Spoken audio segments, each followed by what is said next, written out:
In a world where beauty is priced in money and art is locked behind expensive glass cases, cuisine is no longer something to fill the stomach. It has become a stage where people eat not because they're hungry, but for fame, status, or to appear as someone who appreciates fine taste. Dishes are plated like exhibition pieces. Meals are served as high fashion statements. And chefs, once cooks for the hungry, have now transformed into performance artists, serving an elite that no longer remembers what real flavor tastes like. The menu is a sharp slap to that very world. It's not merely a film about food, but a lamentation of a soul drained of love for the art it once worshipped.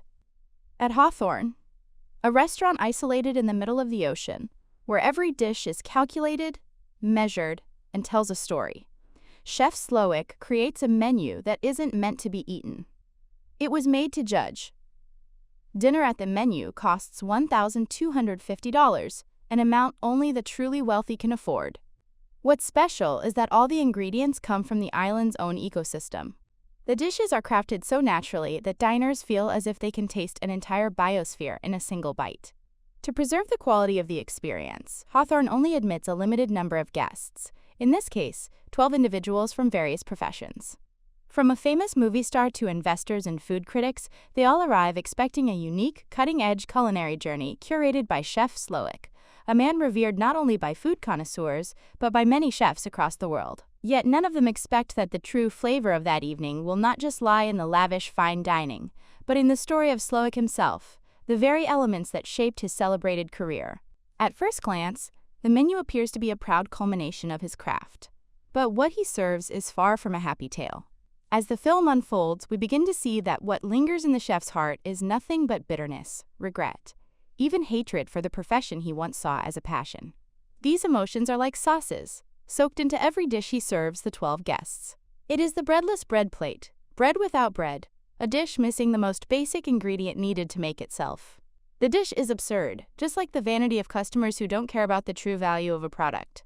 Bread was originally a food for the poor, so Slowik refused to serve the rich something that was not worth their money.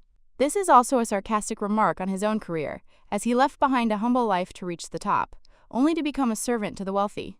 There's memory, a dish laced with longing and the pain of not realizing one's own misery sooner. Or man's folly, representing guilt and humiliation over an attempt to exploit a female sous chef. Most notably, there's The Mess, led by sous chef Jeremy, a reflection of Slowik's younger self, dedicated, ambitious, and wholly committed to the craft.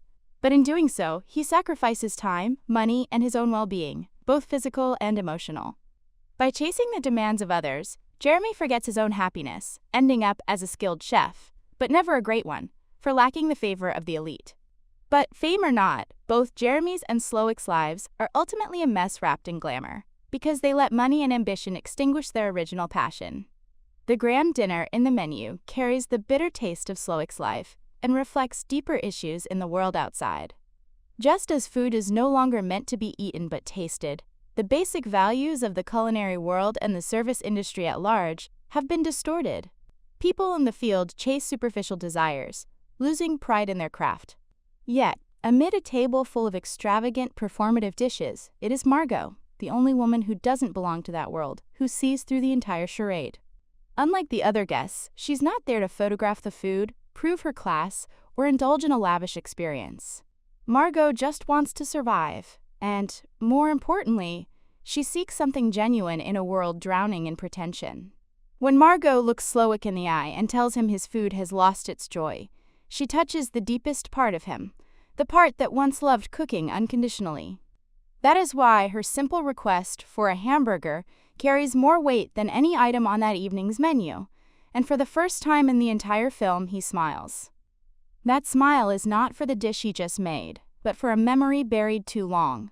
When he started this career, not for recognition, not for Michelin stars, not for wealthy patrons, but because he once felt true happiness making a good meal for someone truly hungry who appreciated it. The hamburger in the menu is more than just a dish. It is a metaphor for true art, simple, nourishing, and deeply human.